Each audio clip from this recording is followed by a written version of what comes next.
Devastating tornadoes tore across parts of Nebraska and Iowa today, leading to injuries and a lot of damage. The twisters you're seeing right now touched down in Lincoln, Nebraska. You can see it ripped off pieces from at least one building. The Omaha area of Nebraska was hit hard. This is the damage in a suburb called Elkhorn. In this neighborhood, homes are in pieces. One woman who survived the storm described what she went through.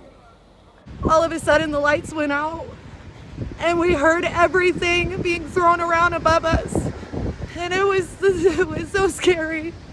It was so scary. I'm like so scared. Our neighbors, everyone's houses they're gone.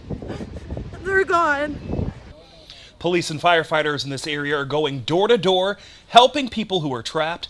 So far, there are no reports that anyone was killed.